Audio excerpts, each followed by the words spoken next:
মিন্টু ভাই উঠানে কারে শোয়া রাখছেন? তোর মা শুয়ে আছে। কি বলেন? রাতের বেলা উঠানে মারে কেন শোয়া রাখছেন? কারণ তোর মা আর নাই, তোর মা মরে গেছে রে শাহিন।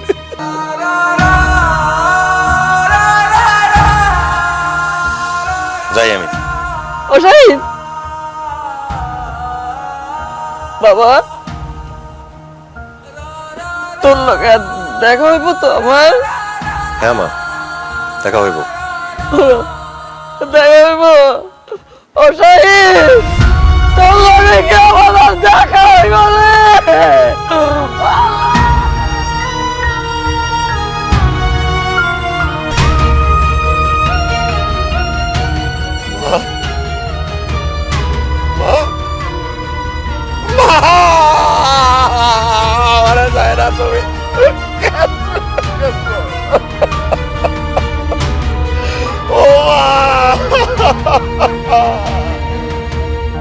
এখন আপনি কাঁদতেছেন কেন?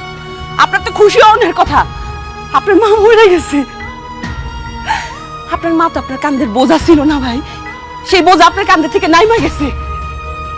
আপনি তো এখন অনেক খুশি হবেন, নাচবেন, গান গাইবেন, আপনি খুশি হন ভাই। আপনি জানেন আপনার মা কত কষ্ট পায় মরে গেছে।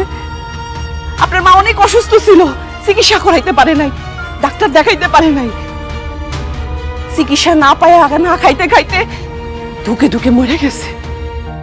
আমরা গ্রামবাসীরা মাঝে মধ্যে আপনার মার জন্য খাওয়ান লইতাম, আপনার মা সেই খাওয়ান খাইতো না। কেন খাইতো না জানেন ভাই? সেই খাওয়ান খাইলে যদি আপনি তাদের কাছে ছোট হইয়া যান। আপনার মা আপনারা কত কষ্ট করে মানুষ করছে, আর আপনি সেই মারে ফালায় রেখা বড় লোক হওয়ার লোভে বড় লোক শ্বশুর বাড়ি চলে গেছেন। এই ঘরটার মধ্যে আপনার মায়ের একলা ফালায়া আপনি একটা বারো তার খোঁজ খবর নেন নাই, খায়া আছে না না খায়া আছে, ভালো আছে না মন্দ আছে। এমন মমতা বুড়ি মায়ের ঘরে আপনার মতো তো পাষাণ লোক কেমনে হইলো ভাই? চাচি আমার দোকানে গিয়ে এটা সেটা বাকি চাইতো, আমি তার সময় সময় ধোক দিয়ে সরা দিতাম, কিন্তু চাচি মাথা নিচু করে চলে যাইতো। আমি কোনোদিনও বুঝবার পারি নাই চাচি এইভাবে চলে যাবে। আগে জানলে আমি চাচির দুইটা পা ধরে মাপসে আনিতাম, মাপসে আনিতাম। চাচি তুমি আমাদের ক্ষমা করে দাও। তুই তুই কোলাঙ্গার, তোর মতো দলদন্ত চাওয়াল থাকতে চাচি না খেয়ে মরে গেল, আর তুই এসেছিস মরে গেলে দেখবার। বের হয়ে যাই বাড়ির থেকে, বের হয়ে যা। তোর মতো কুলাঙ্গার চঞ্চলের এই বাড়িতে জায়গা নাই, চলে যায় এর দিকে। তোকে খবর দিতে তোরে লাগবো না, চাচিরে আমরাই গ্রামবাসী থাইকে খবর দিয়ে দেবো, চলে যা। মিন্টু ভাই, আমি আসতে চাইছিলাম, আমার বড় লোক শ্বশুরা আমার বউ আমার আসতে দেয় নাই, তারা আমার মায়ের লগে যোগাযোগ করতে দেয় নাই, তার লগে আমার কথা কইতে দেয় নাই। আমি বড় লোক হওয়ার লোভে আমার মায়ের লগে কথা কই নাই, যোগাযোগ করি নাই। আমার মা আমারে কইছিল বড় লোক বাড়ির মেয়ে বিয়ে করে বড় লোক বাড়ির চাকর হয়ে যাব। মা গো, তোমার কথাই সত্যি হইছে। আমি এতদিন বড় লোক শ্বশুর বাড়িতে চাকর বাকরের মতোই ছিলাম।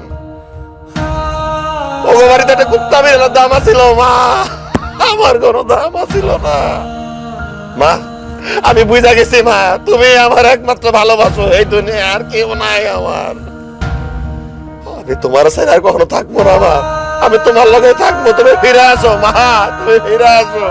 এখন আর হাজারবার ডাইকাও কোনো লাভ নাই, আপনার মা আর কোনোদিন ফেরত আসবে না।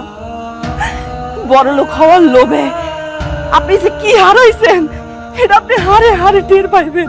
তুই তোর মার লগে যে পরিবার অন্যায় অবিচার করে গেছস, আল্লাহ তোরে ক্ষমা করবো কিনা জানি না, কিন্তু তোর মায় আল্লাহর দরবারে দুই হাত তুলে মোনাজাত করে গেছে।